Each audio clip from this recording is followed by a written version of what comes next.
नाज़रीन अस्सलामु अलैकुम। सफ़ा ऑनलाइन के ख़ास प्रोग्राम लीगल अवेयरनेस में आपका इस्तक़बाल है। मैं हूं आज का मेज़बान मुनव्वर सुल्तान। आज हम बात करेंगे इंतहाई अहम मौजू पे, NRC। इस वक्त का बड़ा ही हसास मौजू है और इस मौजू पे इस कदर गलतफ़हमियाँ क्रिएट हो रही हैं, ख़ास तौर पे व्हाट्सएप के हवाले से, कि लोगों में एक बेचैनी बल्कि खौफ का माहौल बन चुका है। ख़ास तौर पे लोगों के सामने आसाम की मिसाल सामने है। इस हवाले से लोगों में बड़ी गलतफहमियाँ पैदा हो रही है। तो ज़रूरत इस बात की है कि सबसे पहले हम समझें कि ये NRC क्या है, NRC क्यों नाफिज किया जा रहा है, इसके पीछे गवर्नमेंट की नीयत क्या है, मंशा क्या है, और फिर हमें इसकी तैयारी वक्त से पहले कैसे करनी चाहिए। इस अहम मौजू पे बात करने के लिए आज हमारे साथ इंतहाई अहम मेहमान मौजूद हैं। जनाब मुश्तबा शेरवानी साहब, हाई कोर्ट लखनऊ के आप एडवोकेट हैं, समाजी कारकुन हैं और कानून के हवाले से ख़ास तौर पे जो इस तरह के मसाइल हैं बड़ी आप मालूमात रखते हैं, महारत रखते हैं। सर, आपका हमारे प्रोग्राम में खैर मकदम है। जी हाँ। सर, सबसे पहले हम ये जानना चाहेंगे और आपके ज़रिए से लोगों तक ये मैसेज हम पहुंचाना चाहेंगे कि NRC जो एक पूरा रजिस्टर तैयार हो रहा है, ये क्या है, इसकी हकीकत क्या है, और इस हवाले से जो गलतफहमियाँ व्हाट्सएप ने क्रिएट कर रखा है, इसमें कितनी सदाकत है। बेसिकली सबसे पहले तो मैं अपनी बात इससे शुरू करूँगा कि आप जैसे लोग कम से कम इस तरीक़े से सामने आ रहे हैं और आने के बाद पब्लिक एट लार्ज को कम से कम इस चीज़ के बारे में एहसास कराने की कोशिश कर रहे हैं कि परेशान ना हो। अभी हम लोग हैं जो कम से कम इन मौजू के ऊपर डिस्कशन करना जानते हैं, चाहते हैं, और आगे उससे कैसे बचा जाए। अगर हमारे ख़िलाफ़ कोई साजिश हो रही है या हमारे ख़िलाफ़ कोई एक्शन होने वाला है तो उससे कैसे बचा जाए। तो उसके लिए मैं आप लोगों का बहुत बहुत शुक्रगुज़ार हूँ कि कम से कम आप लोग इस तरीके का पहल कर रहे हैं। बहुत अच्छा है माशाल्लाह, और लोगों को भी जुड़ना चाहिए इस तरीके से। बेसिकली NRC को अगर आप देखें तो नेशनल रजिस्टर फॉर सिटीजन्स इसको कहते हैं। ये कंट्री वाइड जितने सिटीजन्स हैं इनका एक नेशनल डाटा तैयार हो रहा है, और जाहिर सी बात है होना भी चाहिए। मेरी समझ से, अगर मेरी आप ज़ाती ओपिनियन ले तो मेरी समझ से इस चीज़ को तो आज़ादी के टाइम पे ही कम से कम रजिस्टर बन जाना चाहिए था कि इंडिया के अंदर इतने सिटीजन्स आज की डेट में रह रहे हैं। हम लोगों को सबको मालूम होना चाहिए कि हमारी कंट्री में एट प्रेजेंट कितने सिटीजन्स हैं। अब देखिए, यहाँ पे दो चीज़ें हैं। एक है नेशनल रजिस्टर फॉर सिटीजन्स, जिसको NRC हम लोग कहते हैं, जिसका हम लोगों के सामने आसाम का एग्जाम्पल मौजूद है, और दूसरा एक कहते हैं NPR, national population register. NRC और NPR में दोनों में बड़ा मेजर डिफरेंस है। NRC आप समझ सकते हैं कि नेशनल रजिस्टर फॉर सिटीजन्स, जैसा कि उसका नाम बता रहा है खुद से, ये एक जो सिटीजन्स हैं, जो इंडिया की सिटीजनशिप लोग लिए हुए हैं, उनका एक रजिस्टर है, उनका एक डाटा बेस है। एटलीस्ट गवर्नमेंट के पास ये नॉलेज होनी चाहिए कि कौन आदमी कहाँ पे किस तादाद में रह रहा है, कितने लोग हमारे सिटीजन्स हैं। और NPR बेसिकली वो एक वॉल्यूम देखता है कि इतने लोग कंट्री के अंदर रह रहे हैं। जैसे बहुत से रेफ्यूजीज हैं, तो वो पॉपुलेशन तो उनकी कंट्री के अंदर है लेकिन वो सिटीजन नहीं है। तो सिटीजनशिप सबसे पहले समझनी पड़ेगी हम लोगों को, सिटीजनशिप क्या होती है। अगर टेक्निकल हम लोग बात करें तो जो नेशनल सिटीजनशिप की बात आई थी, सबसे पहले जो लागू चीज़ हो गई थी वो 26 नवंबर, जहाँ तक मुझे याद आ रहा है, 1949 में उसको लागू कर दिया गया था। कॉन्स्टिट्यूशन लागू होने से ऑलमोस्ट 2 महीने पहले कॉन्स्टिट्यूशन लागू हुआ है 26 जनवरी 1950 में, और नेशनल सिटीजनशिप के बारे में जो चीज़ें लागू कर दी गई थी, कानून जो बात थी वो थी आपकी 26 नवंबर 1949 में। उस टाइम जितने लोग रह रहे थे उसमें भी देखना चाहना था कितने लोग रह रहे हैं। तो बेसिकली ये नेशनल NRC जिसको हम लोग कहते हैं, इसको तो बहुत पहले बन जाना चाहिए था, और इसमें कतई भी किसी को परेशान होने की कोई ज़रूरत नहीं है। भाई जाहिर सी बात है, एक हम लोग की सोच ऐसी हो गई कि हम लोग हर चीज़ को नेगेटिव सोचने लगे हैं। बिल्कुल सही। उस नेगेटिविटी को जब तक हम लोग अपने आप से दूर नहीं करेंगे, उसको अपने आप से अलहदा नहीं करेंगे, तब तक कुछ होने वाला नहीं है। सबसे पहले उस नेगेटिविटी को हटाइए। गवर्नमेंट अगर कुछ प्रपोज कर रही है, गवर्नमेंट कुछ लेके आ रही है, तो उसको पॉजिटिवली देखने की कोशिश करिए। NRC को अगर आप पॉजिटिवली देखें तो आप ये देखिए, कम से कम अभी जैसे हम लोग खाली एक ख्वाब ख्याल में रहते हैं कि हमारे बाप ये थे, हमारे दादा ये थे, हमारे परदादा ये थे, फलाने का फलानी जगह से कनेक्शन है। अब कम से कम NRC के जरिए हम लोग एक्चुअली में उनकी हकीकत जानेंगे। तो इसको आप नेगेटिव सोच ना रखें, बल्कि इसको पॉजिटिवली देखिए, और देखिए कि आप भी, भाई जाहिर सी बात है, अगर NRC मुस्लिम्स के ऊपर लागू है तो क्रिश्चियंस पे भी लागू है, सिख्स पे भी लागू है, हिंदूज पे भी लागू है। इसमें यह तो है नहीं कि एक्सक्लूडेडली सिर्फ मुस्लिम्स को उठा के उन्होंने कह रखा है कि भाई NRC मुस्लिम्स बनाएंगे। मुद्दा बेसिकली ये है कि NRC को लेके जो कन्फ्यूजन लोगों में फैल रहा है। वो असम का एग्जाम्पल सामने आ रहा है। बिल्कुल।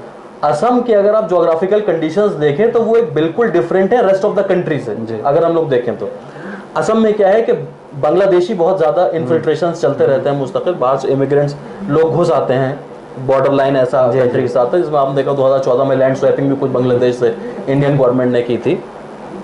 तो असम का एक एग्जाम्पल बिल्कुल डिफरेंट था और बाकी रेस्ट ऑफ द कंट्री में एक एग्जाम्पल बिल्कुल डिफरेंट है। तो उसमें कतई भी परेशान होने की कोई ज़रूरत नहीं है। और अभी एनआरसी की तो बात आई भी नहीं है, अभी तो सिर्फ एनपीआर की बात आई है। और एनपीआर को अगर हम लोग टेक्निकल वर्ड्स में ना पढ़ के लिटरल मीनिंग में देखें तो सेंसस हुआ करता था, मर्दमशुमारी है, मर्दमशुमारी जिसको जनगणना है, जनगणना है। तो अभी जो नोटिफिकेशन आया वो जनगणना का आया है। एनपीआर यही तो है कि national population for register for citizens. देखा जाए कितना इनका रजिस्टर है, कितने लोग रह रहे हैं, तो इसमें कतई भी किसी को परेशान होने की जरूरत नहीं है। अभी जो एनपीआर का सीन आया है, जो गजट गवर्नमेंट ने नोटिफाई किया है, उस गजट में भी इन्होंने ये लिखा है कि एक एनपीआर तैयार होगा, नेशनल पॉपुलेशन फॉर रजिस्टर्स, जिसको 1 अप्रैल 2020 से लेके 30 सितंबर 2020 तक का तैयार करना है। और 125 करोड़ की आबादी है कंट्री के अंदर, कहाँ तक ये कामयाब होगा 4 महीने 6 महीने के अंदर, मुझे तो नहीं लगता कि पॉसिबल रहेगा 6 महीने में हो। लेकिन फिर भी हम लोग को ये सोच के नहीं चलना चाहिए, हम तो सोच के चलेंगे जाहिर सी बात है कि गवर्नमेंट अपने तहत अच्छा काम करेगी और करना भी चाहिए। तो इसमें कतई भी किसी को परेशान होने की कोई ज़रूरत नहीं, जो होगा इंशाल्लाह देखा जाएगा। सर आपने बताया कि भाई ये एक ज़रूरत है, ये रजिस्टर होना चाहिए, बिल्कुल सही। लेकिन हमारा जो कानून है, कॉन्स्टिट्यूशन है, उसमें तो बहुत सी धाराएं हैं जिससे पता चलता है कि इलीगल किसी को नहीं रहना चाहिए, नहीं रह सकता है। तो अलग से तो इसकी धाराएं पहले से मौजूद हैं। फिर एनसीआर के ज़रिए से ये कहा जा रहा है इस वक्त कि जो घुसपैठी आ गए थे, जो लोग आ गए इधर उधर से, उसको हटाना है या उसकी तहकीक करना है कि कौन यहाँ के हैं कौन यहाँ के नहीं हैं। तो ये एक्स्ट्रा क्या ज़रूरत पड़ी इसकी? नहीं, एक्स्ट्रा ज़रूरत इसलिए है कि आप अगर देखें कि 1955 में जिस वक्त ये कानून बना है जी, एनआरसी वाला जो कानून बेसिकली है, वो एक्ट जो है 1955 का है, आज का नहीं है। सबसेक्वेंटली उसमें 3 अमेंडमेंट हो चुके हैं। एक 87 में अमेंडमेंट हुआ था, एक 2003 में या 2004 में अमेंडमेंट हुआ है, और एक 2015 में अमेंडमेंट हुआ है। तो पहले जैसे इन्होंने सिटीजन्स का दायरा बताया, इन्होंने कहा कि 26 नवंबर 1949 से लेके 87 की एक पर्टिकुलर डेट है कि उस दौरान के जो भी लोग यहाँ पे हैं वो इंडियन सिटीजन्स माने जाएंगे। उसके बाद में इन्होंने थोड़ा सा उसमें अमेंडमेंट किया और कहा कि 87 से लेके 2004 तक उन्होंने एक क्राइटेरिया अलग फिक्स कर दिया, 2004 से लेके 2015 या उसके बाद के पीरियड के लिए एक क्राइटेरिया अलग फिक्स कर दिया। 2015 के जो बेसिकली अमेंडमेंट की बात आ रही है, तो ज़रूरत इस वजह से है क्योंकि इंडिया बहुत बड़ी कंट्री है जोग्राफिकली। आप देखें कई कंट्री से कनेक्टेड है, चाइना से भी है, पाकिस्तान से भी है, नेपाल से भी है, बांग्लादेश से भी है और दीगर मुल्कों से कनेक्टेड है। और एक डेवलपिंग कंट्री रही थी, 47 में आज़ादी मिली थी, बहुत ज़्यादा बॉर्डर्स आपके सील नहीं थे, तो बहुत से ऐसे इलीगल इमिग्रेंट्स हैं। अच्छा, क्योंकि इंडिया एक डेवलप हो रही थी कंट्री, अगर उसके सराउंडिंग्स में देखा है, श्रीलंका और बर्मा और बांग्लादेश और पाकिस्तान गरीब लोग मुल्क है, वो मुल्क गरीब हैं इंडिया के कंपैरिजन में। वहाँ से जाहिर सी बात है उनको एक अपॉर्चुनिटी के तहत वो लोग इंडिया बहुत से लोग भाग के आए हैं। अब गवर्नमेंट इसी के ऊपर एक डाटा कम से कम बनाना चाहती है कि इतने लोग एक्चुअली में इंडियन सिटीजन्स हैं और इतने लोग एक्चुअल में इंडियन सिटीजन्स नहीं हैं। तो इसमें कतई भी कोई परेशान होने की किसी को जरूरत नहीं है। ठीक सर, जो होम मिनिस्टर ने ऐलान किया है कि अब आसाम के बाद अदर स्टेट में भी हम इसको लागू करेंगे, तो सवाल यह है कि जो आसाम का मॉडल है, जिस टाइप से वहाँ जो प्रोसेस रहा, क्या अदर स्टेट में उसी तरह होगा या उसके अलावा होगा? आप क्या अभी एनआरसी के बारे में अगर इस वक्त कोई भी बात कही जाए वो 100% प्री मैच्योर होगी जी। इस वक्त गवर्नमेंट क्या करने जा रही है, क्या सोच रही है, ये सिर्फ एक एप्रीहेंशन है जी। हम लोगों की फिक्र इसलिए ज़्यादा है क्योंकि हम लोगों के सामने असम का एग्जाम्पल, हम लोग हर आदमी यही सोच रहा है कि ऐसा ना हो कि जिस तरीके से असम में डिटेंशन सेंटर्स गवर्नमेंट ने बना दिए हैं और लोगों को ज़बरदस्ती उसमें ठूस दिया गया है। ज़बरदस्ती नहीं कहा जाएगा, भाई जाहिर सी बात है कि अगर कोई सिटीजन नहीं है तो उसकी जगह नहीं है रहने के लिए, डिटेंशन सेंटर्स में लोगों को रख दिया गया है। तो मुझे नहीं लगता कि 125 करोड़ की आबादी वाले देश में इस तरीके से गवर्नमेंट कुछ करने की सोचेगी भी। और इस टाइम एनपीआर की बात है, इस टाइम एनआरसी कोई बात ही नहीं है। जितना भी व्हाट्सएप पे, फेसबुक पे, सोशल मीडिया पे बातें चल रही हैं, एक पर्टिकुलर वर्ड यूज होता है पैनिक क्रिएटर। कोई बात सुनी, अब उसका सूत कपास नहीं समझने की कोशिश की, उसका और छोर समझने की कोशिश नहीं की, बस व्हाट्सएप पे सबसे आसान है फॉरवर्ड करना। फॉरवर्ड करके 2 लाइनें, क्योंकि अपनी काबिलियत उसमें दिखानी है, 2 लाइनें उसमें लिख भी दी। और मैंने तो ये देखा है, आपने भी देखा होगा, बाकी दीगर अफराद ने भी देखा होगा कि बाकायदा पूरी एक लिस्ट ऑफ डॉक्यूमेंट्स आ रहे हैं जी जी जी कि ये डॉक्यूमेंट्स आप लोग तैयार रखें, जी जी, जबकि गवर्नमेंट ने अभी उसके ऊपर कोई बात ही नहीं कही, सिर्फ अनाउंस किया है, अभी उसका मॉडल तय नहीं हुआ, कोई मॉडल तय नहीं। जी, ये जब होगा जहां तक तब मुझे देखा याद आ रहा है जाएगा। कि अमित शाह जी का जो स्टेटमेंट था जी। होम मिनिस्टर साहब का, ये 2014 के इलेक्शन 2019 के इलेक्शन से पहले का है, अच्छा अच्छा, जो उनका पर्टिकुलर स्टेटमेंट बार बार सर्कुलेट होता था। जी जी, तो 2019 का जब इलेक्शन होने वाला था, इलेक्शन के दौरान की ही बात है, रिजल्ट आउट नहीं हुए थे, उससे पहले का स्टेटमेंट था वो। इधर का क्या नहीं मैं है? मेरे ख्याल से तो नहीं है, जहां तक मुझे याद आ रहा है, क्योंकि उस दौरान बहुत सर्कुलेट हुआ था, क्योंकि जाहिर सी बात है वोट्स को भी मोबिलाइज करने के लिए मैसेज दिए जाते हैं सोसाइटी को, तो जहां तक मुझे याद आ रहा है कि स्टेटमेंट पहले का था। अच्छा सर, जो आसाम में हुआ उसका जो मॉडल बनाया गया, जाहिर सी बात है ज़रूरत है, ये रजिस्टर होना चाहिए, उसका कुछ ना कुछ मॉडल भी बनाया जाएगा, लेकिन उससे प्रैक्टिकली लोगों को परेशानी कितनी हुई? बाप का नाम है, बेटे का नाम नहीं है, बहू का नाम है, फलां का नाम नहीं है, तो इस तरह जो परेशानी हुई और कहते हैं 40 लाख लोग या कितने कैंपों में भेजे जा रहे हैं या भेजे जाएंगे, तो ये आपको कैसा लगता है? देखिए, बीइंग अ मुस्लिम अगर हम लोग देखें तो हम लोग के लिए तो ये कहा ही गया है कि आपकी जिंदगी जो है वो कैद खाना है। जी जी, तो कैद खाने में परेशानियां तो होती ही हैं, स्ट्रगल जिसको हम लोग कहते हैं। अगर गवर्नमेंट ये कह रही है कि आप अपने बाप का नाम बताइए, दादा का नाम बताइए, परदादा का नाम बताइए, तो उसमें प्रॉब्लम कहाँ से हो रही है? नहीं, सिर्फ बताने की बात होती तो कोई बात नहीं थी, यहाँ जो प्रूफ जिस तरह मांग रहे हैं, वो कहते हैं 51 का, 72 का और फलां का डॉक्यूमेंट चाहिए, और जाहिर सी बात है बहुत से लोग ऐसे हैं जिनका कोई डॉक्यूमेंट नहीं होगा। हाँ, तो उसके लिए प्रॉब्लम तो है। इस मामले में तो मैं आपकी बात से एग्री करता हूँ कि बेसिकली ये जैसे हम हैं, आप हैं और दीगर अफराद हैं जिनके घर में थोड़ी बहुत ज़मीन रही है, तो उनके लिए तो लिंक निकल आएगा, निकल आएगा जी। लेकिन एक बहुत बड़ा तबका हमारी सोसाइटी में ऐसा है, हिंदू मुस्लिम सबका, जी जी, जिसके पास में ना ज़मीन जायदाद पहले थी ना आज है, और आगे क्या होगा ये भी अल्लाह मालिक है।